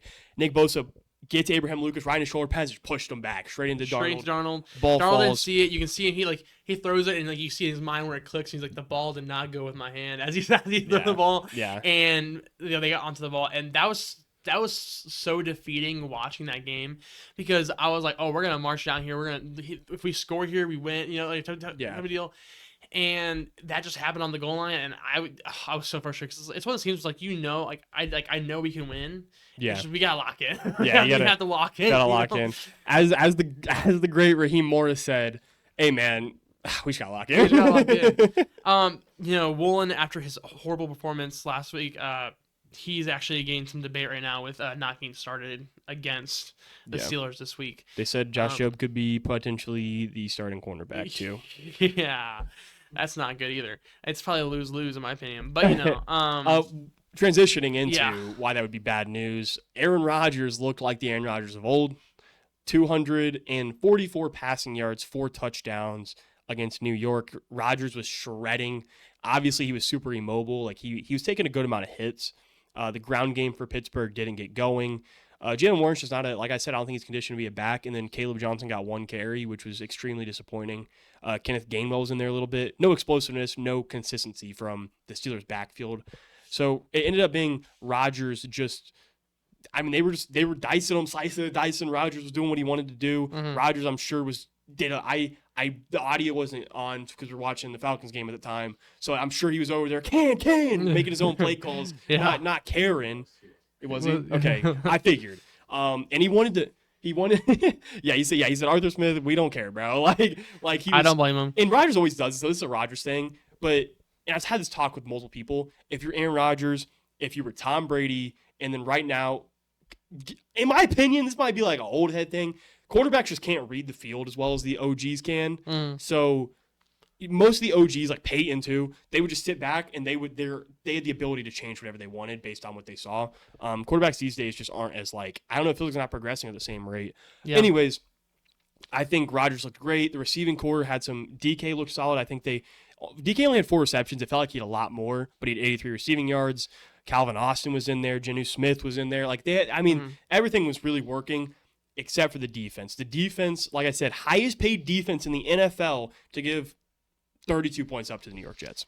Yeah, and fun fact, I think this is going to be the highest paid defense going against the lowest paid offense this season, for this week. So, yeah, skill issue, it's going to be, we're going to have to see how this goes, you know? I think, okay, so looking at the lines, I think this is a spot where you're just kind of sitting back and you go, Steelers probably aren't like that good. The Seahawks will play them close probably. Plus 3.5 feels like a good number. I'd probably go Seattle to bounce back plus 3.5. Because if Seattle loses I can see Seattle losing by a field goal. We also never that covers the Steelers, the spread. Though. It's just one of those things. It's so hard. 39.5 is so low, but reasonably like I get it. I get it. It's one of those games too. It's like, you know, the Steelers defense, they got scored on a lot last week, so they can lock in, or they got to get it scored on crazy. Or there was positives in Seattle. I feel like we didn't give enough credit to the defense. The defensive line was getting to the ball. Big cat. Oh my god, the defense was genuinely. Hold on, let me see if I can. The defense was swarming to the ball. Doing good. Pass rush. Seattle's got a pass rush this year, it seems, and. Just like last year, it really improved when Big Cat came in. Yeah, Big Cat has been ridiculous. I mean, like he's been a dog for us. Oh, I legit thought it was an overpay. A second round for Leonard Williams, I thought was just kind of ridiculous, but it ended up being a huge move. Ernest Jones was really good. Julian Love had 10 tackles, and Devon Witherspoon had 8 tackles. Guys you expect to. Kobe Bryant coming down. Like, guys you expect to have a lot of tackles. Kobe Bryant was, remember, we were sitting there, like no one's covering. Like, I forgot, it was Kobe, like, getting the tackles, like, or, like, coming around, just absolutely hitting people. Yeah. Like, why is no one guarding Kobe? Somehow you guys have 2 run-stopping safeties and not a pass coverage and a run stopper. Yeah. So, both Julian Love and Kobe were just having to make plays on the edge. But other than that, Jaron Reed looked really, really good. DeMarcus Lawrence had 6 total tackles, but I didn't see a lot from him. He had 2 TFLs, though, so maybe that was just me. Byron Murphy had a good amount of tackles, but nothing in pass rush a lot as much as I wanted to see. Yeah. But, again, early in the year, I think guys like Derek Hall, he got flagged when he was in there. Boye Mafe, I would love to see get more snaps, but he just really didn't. Yeah. I would play Seattle plus 3.5, and 39.5 is just such a low number. I probably wouldn't touch it. Yeah, it's gonna be one of those games where it's like, it'll be decently high scoring, or it's gonna be low. I don't think it's gonna be like the Jets game last week. Yeah, hopefully not, because man, that would be a hard tack for me personally. But yeah, man, like it's gonna be close. It's gonna be weird. We never usually beat the Steelers because they always just the run game is always too much for us. But if we did what we did last week, our defense can kind of hold it. I feel like we could definitely win this game. So. And your pick is? Are Are you avoiding a pick here? I'll say Seattle. I think Seattle's gonna. I think just logic. I'll go Steelers, but yeah, I will be with Cooper cheering for the Seahawks to win this game. And I hope they do. I hope they prove me wrong, and I hope they prove a lot of people wrong. Yeah, and then again, also just really really quick, some starts I would choose for this week. Jason, of course, you're going to want to start because Darnold. Look at last week. You think so? I think so because I think this might be a hot take. I think this could be a Coop Cup week. I think they're legit going because you got to think now they got the film there. Mm-hmm. They have the film on how they want to use Sam Darnold in the offense. I think they're legit just going to double JSN most of the game. Most of the game. Yeah. I could see that. I I would buy into I it feel this like he's being a also going Cooper to Kupp force week. to him, but Cooper Oh, Kupp could hopefully also. not. That would be a losing recipe. Yeah, that's what I'm saying. That's what I'm scared about. But yeah, I have them. And again, this is the one time I'm going to say it, just because I think he's a dog. Mhm. This is the one kicker I'm gonna tell you to start. Chris Boswell. Start the Boz. Start the Boz. You know, he's like the one kicker. Like, I mean, I can see him come out there and he just scores like 10 points for fantasy just because he hits like 2 or 3 different field goals. Because our defense, I feel like, is gonna do the good against them. Anytime you can get double digits with your kicker, it's pretty solid. It's really nice. Okay, and moving on to so we're into the afternoon slate. After that, we are into the 1-0 Denver Broncos at Indianapolis, who is also 1-0 at Lucas Oil. Denver. Let me make sure it's still like this. Last time I checked, they were only favored by 1.5 points, which is not ridiculous at all. I'm not coming after the odds makers. I think it's a very good line. Yeah, it's still 1.5. The over/under is 43.5. Starting off, we'll start with Indianapolis. Defeated Miami 33-8. Just dominant fashion. Daniel Jones could be a completely different quarterback. Like I said, he spent a little bit of the offseason with Kevin O'Connell in Minnesota, which is a QB whisperer, but with Darnold, I guess when you leave him, it may just be the play calling from KOC. Yeah. But now he's with Shane Steichen. I think Shane Steichen's a great offensive mind. Daniel Jones had 272 passing, 3 total touchdowns, and an 87.5 QBR. Daniel Jones is back for at least a week. Yeah. We can at least brag on Daniel Jones for a week. Anthony Richardson is worried for this 1 week, watching him go off. So Tyler Warren already led the team in targets. He had 9 targets. And the Colts were moving the ball. Like I said, the Miami secondary is just so bad. They had 418 total yards, more than 200 more yards than Miami. They also had 156 rushing yards, averaging about 4 yards per carry. They were +3 in turnovers and controlled the time of possession completely. Yeah, that is a losing recipe, Miami. In case you're watching this, Mike McDaniel, that is not how you win football games. Having them +3 in turnovers, not having the ball as much as them running all over you, passing all over you, you're going to lose that football game. Yeah, it was just again, it was one of those games where like we went into it thinking like, the Dolphins, they're gonna do really, really solid and against them. I'm not gonna lie, hand up, bro. Yeah, hand up. It was kind of a casual bet on my part. I'm not gonna lie, because I was just assuming that the offense is gonna get rolling. I put the hand up. Yeah, and the offense indeed did not get rolling. The one score they had with Achane, Tua threw to it, and a bad it was play not call going to be a score, and then Achane carried them to that touchdown. Yeah, I mean, it's hard to defer or like to analyze how good the Colts defense will be against. Bo Nix played awful last week. Should be pretty easy. It should be pretty good, but also the Dolphins were really bad last week. So kind of fraud. Moving on to you, Denver. Boy, do I have a problem with this Denver team after that showing. It was so fraudulent. After me and Cooper come out here on social media, on all Spotify, Apple Podcasts, YouTube, wherever you want to get your podcasts at. We came on all these platforms and said, nah, Bo Nix ain't having a sophomore slump. He ain't doing that. Bo Nix is still here. You guys are overreacting. Bo Nix came out and made us look like freaking idiots. So I tell you what. We're stupid, like 176 passing yards, 1 touchdown, 2 interceptions, 3. Okay, he had 1 fumble. They had 4 total turnovers. 3 from Bo Nix himself, and a 19 QBR. What are you doing? Rushed for 150 plus though, and 5 yards per carry. So maybe you should dominate the game more. There you go. Harvey had 70 yards on 6 carries. It was I think it was like a 52-yard run. So the other 5 carries weren't like super efficient. Yeah. But the 1 carry is explosive. Dobbins had 63 on 16 carries. Yeah, clearly I think Dobbins is right now the RB1. That just that number 16 to 6 carries. Yeah, and unfortunately, the guy who I was really high on this week, Bo Nix, he actually was the main reason. That was brutal. I mean, it was the main reason I lost fantasy this week. What this is probably going to be is Denver. I genuinely still believe Denver has the best defense in the NFL. Yeah, held Tennessee to 130 total yards, and Tennessee was 2 for 14 on 3rd down. I mean, it's ridiculous. But I think it's more coming from Denver, and their elite defense is going to have to win them a lot of games this year if Bo Nix is going to play like that, if their weapons aren't going to show up, if Sean Payton's going to call like an idiot. I mean, they were in field goal range. All they had to do was kick the field goal, go up 23-12. They go for on a 4th and 8 and chuck it to Marvin Mims, and it was just, which Broncos fans wanted a holding, but it was not a holding. Admit it was a bad play call and a bad throw. It was not it. Yeah. It's so disappointing. All training camp, everyone's like, Bo Nix does not look good. This could be a slump this year. if he goes down, maybe Stidham comes in and takes a job. And I was like, are we like actually joking? Mm-hmm. And it's not a joke. Yeah. If he's gonna put a show out like that, at least. Yeah. Overall, just for fantasy as well, just I would start Dobbins. Dobbins is the running back one. Again, I feel like Broncos offense is gonna have a little bit of a better week than last week, hopefully. Yeah. I Um, think this Indy defense is tough though Indy too. is tough. That's why I also I have both QBs to sit this week just because I think Jones is not expecting the Broncos defense, and I think he's gonna do a bit worse. Yeah. Nick's how bad he did last week. I don't really trust him this week. And then I also have Harvey on here as well, just because Dobbins is taking the carries over him. I would just go and give someone else that for sure it's gonna get you a little more points. But yeah. Yeah, I'm picking. I'm just gonna stay on Denver, I guess.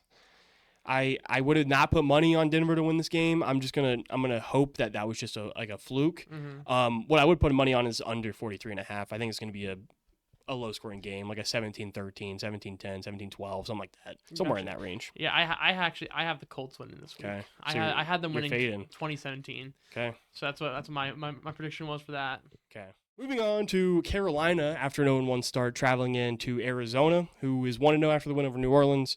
Arizona's coming in favored by 6.5, over under 43.5. Mm-hmm. Carolina lost in pretty dominant fashion to Jacksonville after everyone kind of hopped on the Bryce Young train after that stint to end the year last year. Yeah. Maybe Bryce hasn't arrived. Maybe he's not. He had 154 passing, 40 rushing, but he had 3 turnovers on a 20 QBR. So maybe Bryce isn't. I don't know. Everyone bought back into it, and it looks like the Bryce Young of old. Yeah, Bryce Young is very interesting because it's one of the things where he looked better last season, like at the end of last season, but he just looked really really rough when he was on his low. Yeah, he looked bad last week. I think he is gonna start again, like last year. I think he's gonna start just getting better and better. But I think he's gonna have to learn how to actually get better. Well, it's too late week, to be doing all that all year. And Yeah. It's way too late to do that. Yeah, it's interesting how that's gonna play out because him being that high of a pick, and it's just like you put all that trust into him that he's not performing how he needs to. Yeah, and the defense did not show much improvement despite what some people thought it was going to show. They still gave up nearly 400 total yards, 200 being on the ground for Jacksonville. There was only 2 positives, in my opinion, coming out of that game, those being Chuba Hubbard and Tedoroa McMillan, which they came out with 125 combined yards. So not much to say about Carolina. Only because it just feels like Carolina from last year, honestly. It does feel like the exact same team.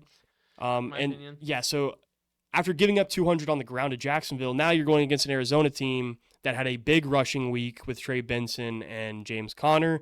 Marvin Harrison already looks a lot better, much improved from last year.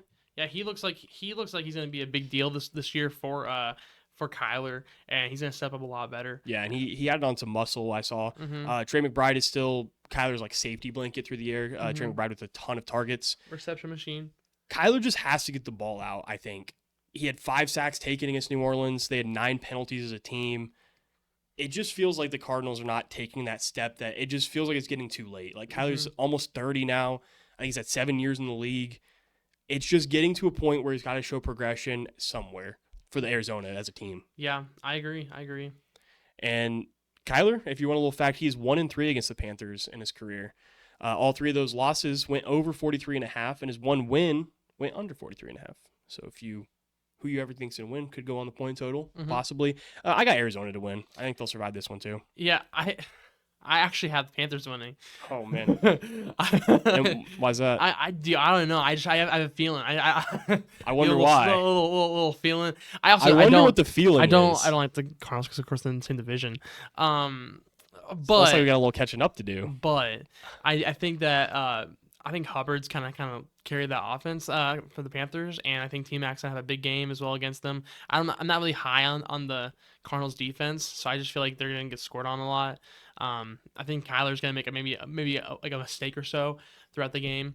But yeah, I have them in like 24-21 in my opinion. I think they're going on a field goal. Yeah, I will not be touching this game, except I do like the over. I think both these offenses will benefit off facing bad defenses. And in a shootout, I kind of prefer Arizona, I would think, just because of weapons.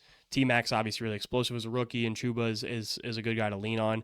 But I think Arizona's ground game's more proven with the O-line, and I Mhm. like their weapons of Marvin and Trey McBride a little bit more. Yeah, and I don't really have any starts or sits this week. I don't really like. There's James obvious Conner. Start choices. James Conner. Yeah, I had Connor. Hubbard, like T Mac, Marvin Harrison. Yeah, basically all the obvious kind of answers.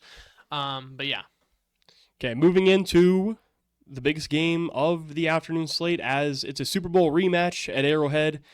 Philadelphia 1-0 coming off the Thursday Night Football season opener win against Dallas, traveling into Mhm. Kansas City, who suffered a loss, which was unexpected on Friday night in Brazil against the Chargers.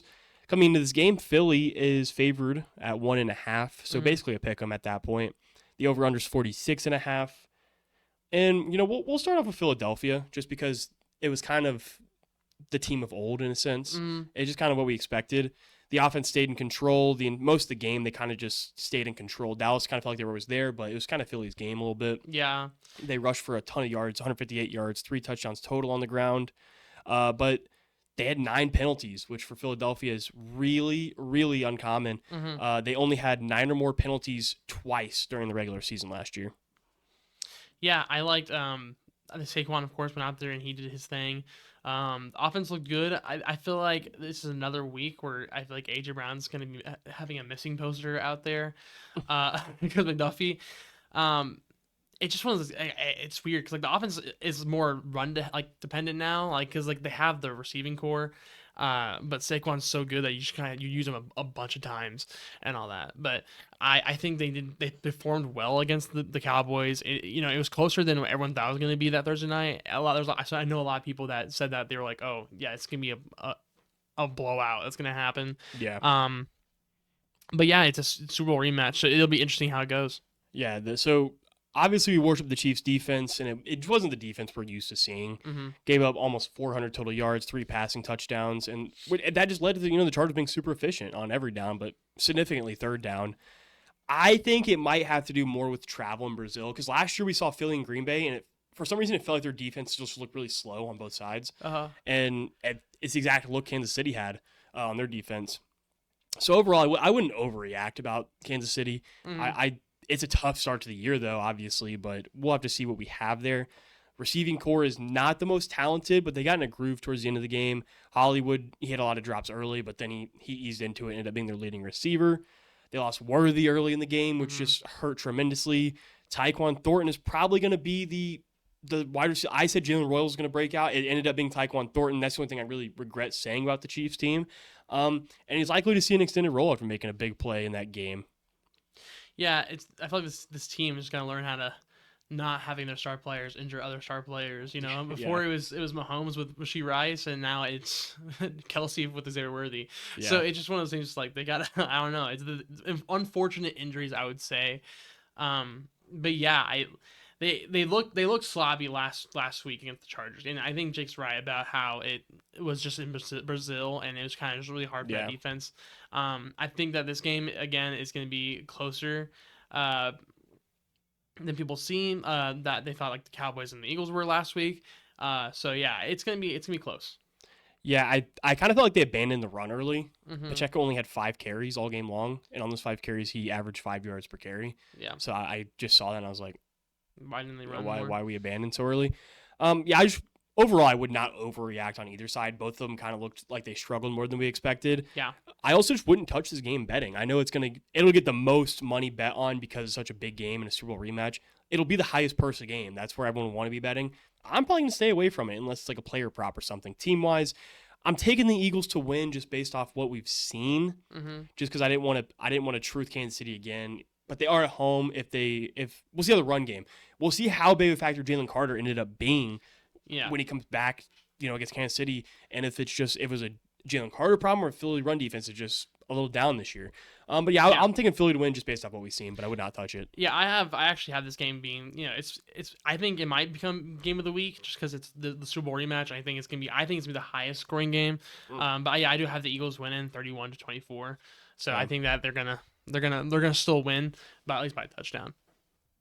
All right, heading into Sunday Night Football, my Atlanta Falcons Yeah. traveling into Minneapolis to face the Minnesota Vikings, who are 1-0. Obviously, we were 0-1. I forgot to say that real quick. Minnesota's currently favored at 3.5 points at home. Over under sitting at, it dropped actually a point to 44.5. Coming off a loss, Atlanta. There was a good amount of cons, but there was a couple pros. I knew the game was gonna be close. I think everyone figured the Tampa and Atlanta game was gonna be close. We ended up losing by 3 points. The biggest pro out of my entire week personally, just because he's my quarterback, Michael Penix is an absolute star. He shows really, up in the really big good. plays, and he takes it in his own hands, and he makes sure he gets the ball in the end zone. Mm-hmm. Crucial plays late, he was making sure he was the one to get the ball in the end zone. The offensive line is very concerning, though. Caleb McGarry's out for the season at right tackle. So we saw Elijah Wilkinson fill in for him, and he got flagged a decent amount. And the interior, where I thought we were really strong at, just got eaten alive by Tampa's front seven. Vita Vea was taking up a lot of space. They were getting around the edge really well. And so that led to Bijan only averaging 2 yards per carry. So we have to get that figured out. But Penix comes out with an 84 QBR and only took 1 sack while passing for 300 and a touchdown. I know fantasy owners always – Atlanta's one of those teams that kind of pisses me off because people are only worried about Atlanta's fantasy. That's because we have so many top fantasy players, it seems. Mm-hmm. But Bijan, Pitts, London got a combined 30 targets. So there you go, fantasy owners. Everyone's getting targets. Everyone's happy. Yeah.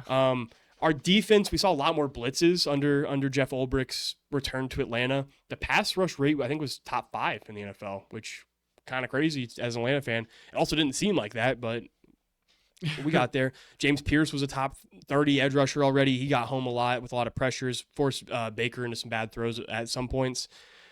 Yeah, that's my take on the game from last week, so far at least. It was fun. It was really funny watching this with Jake too, because it was a close game. He did not like Vita Vea, I'll tell you that, because what he was doing. We were so surprised watching Penix go for that dive towards the end zone. 2 of them. He hit 2 of them. One of them, he got that first down, and the other one, we're like, oh, his knee probably touched, and as he's falling, he pushed his body up so his knee didn't touch. He got over the end zone. That is like veteran type stuff, and I would like. great. Nobody heard me dissing on Vita Vea. I would like to put out a public apology just because Cooper's here. I said some offensive things to Vita Vea. I didn't mean I like Vita Vea, but you were pissing me off a little bit. But yeah, I think this team, we're going to have to see what we have. Sunday Night Football is a big spot against a Minnesota team that's just coming off a primetime win. I wrote here, Kevin O'Connell. Mm-hmm. One of my favorite coaches in the league, bro. Mm-hmm. Kevin O'Connell's been my guy for a couple of years now. I think he's such a great offensive mind. I think I know the NFL doesn't see much like level ups in jobs like college does. Like there's no like prestigious jobs really compared. Mm-hmm. But if Andy Reid retires, KOC could be the guy to take over Kansas City. But I don't think the rest of the league, we don't want that. We need to avoid that. JJ McCarthy was horrendous until he wasn't. Mm-hmm. Like he was horrible. And the fourth quarter came, and JJ McCarthy was really competent. So my read on JJ McCarthy is I think every single week we're just not going to know what to get out of him. Yeah, he's either going to be horrible or he's going to be I think it's going to be kind of like Baker was early in his early years compared to now. Mm-hmm. We don't really know. Jordan Mason emerged as RB1. Shout out, I traded for Jordan Mason in fantasy. He had 15 carries while Aaron Jones got 8 carries and 3 targets, so he was still involved in the offense. Yeah. The biggest storyline, in my opinion, is if Penix can hold his own against a scary blitz-heavy Brian Flores defense. Yeah. If he can, I think we win the game. If he can't, Minnesota's won 4 of their last 5 against Atlanta, and they covered in every single one of those. So hopefully that's not an indication. But what is your pick and fantasy guys? Fantasy guys, I have just one. There's for starting, overall, these guys that they're pretty out. Bijan, London, they're all kind of first round picks. Jefferson's their first round picks. So nothing to say there.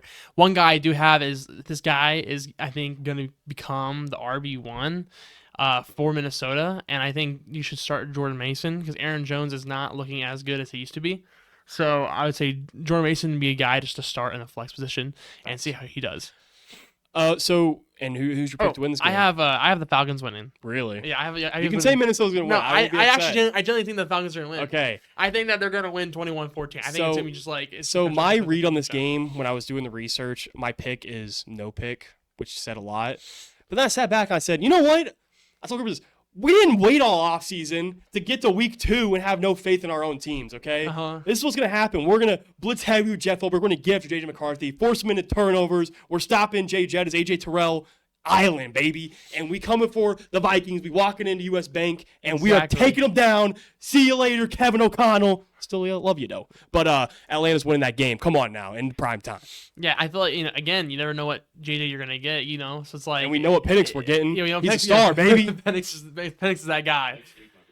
Yeah, we'll see. The thing is the I next honestly won't be. season. If we lose this game, it is what it is. Because again, Kevin O'Connell's my guy. If we lose, I won't be shocked. But Yeah, I remember Jake during the game too when Egbuka was kind of just being Egbuka. I knew it.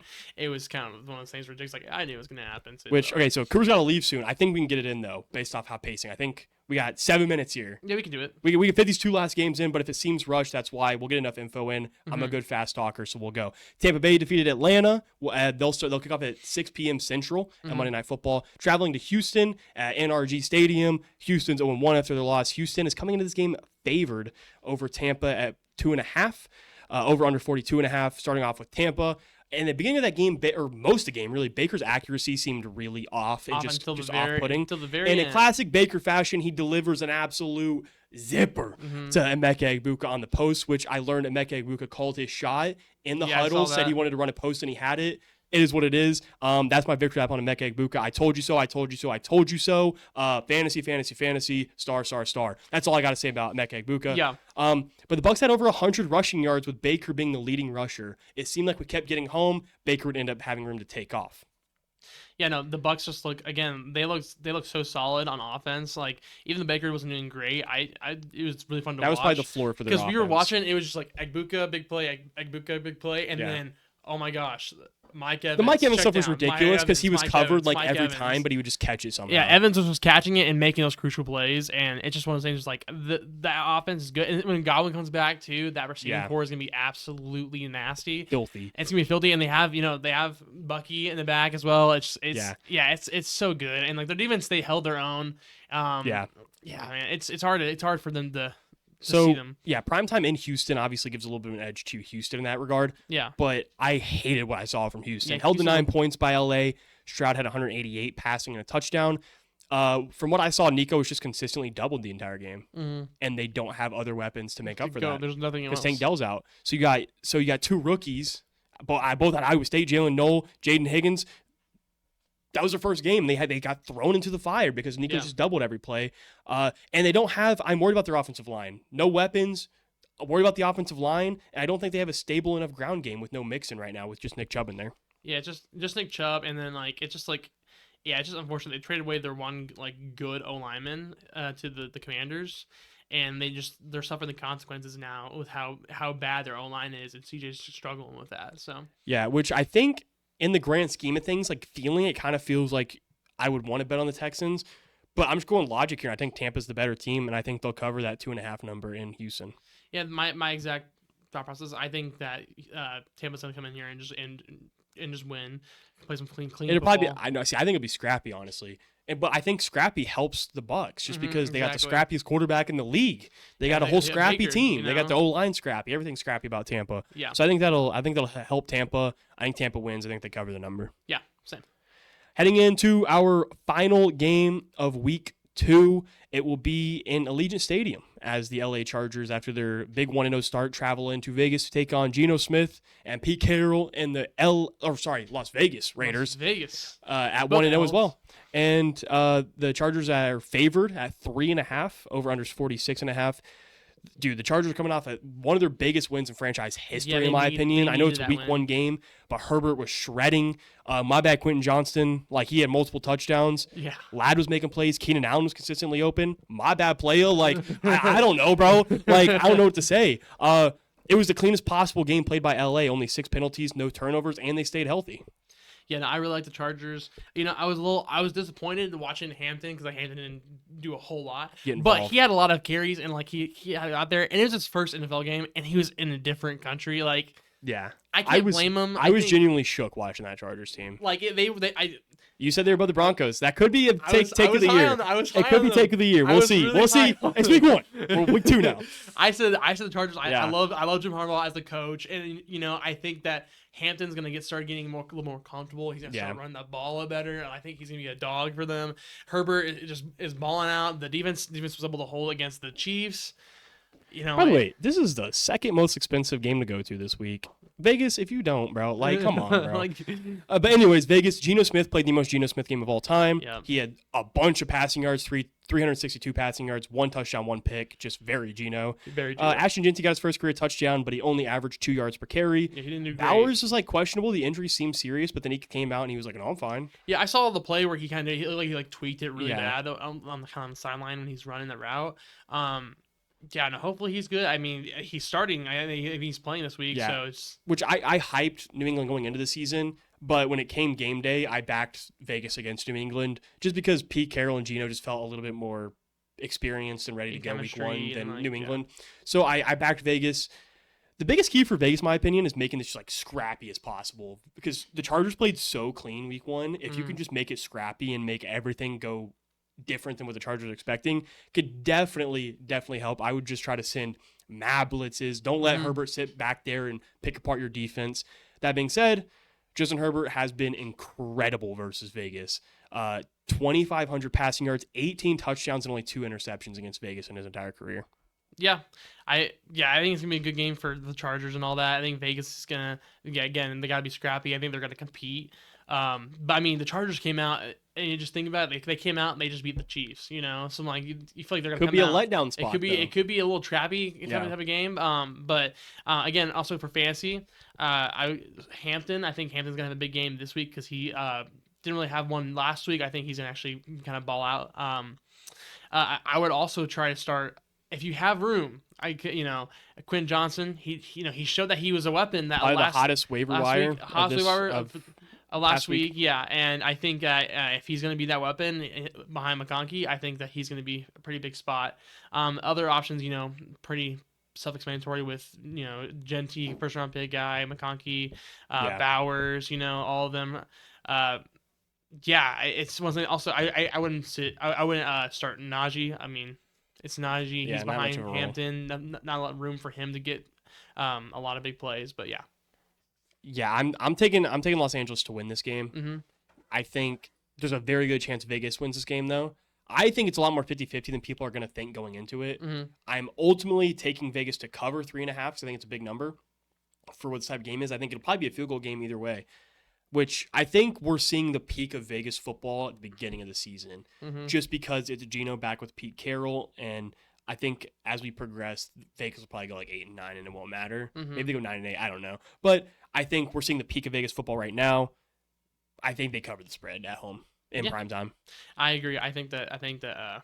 Which shout out to the NFL for 2 Monday Night Football games spread apart finally, huge at 2 different time slots, not at the same time slot. Yeah. I think the Chargers can come out here and they're gonna win. So yeah, but ultimately, those are all of our predictions for this week.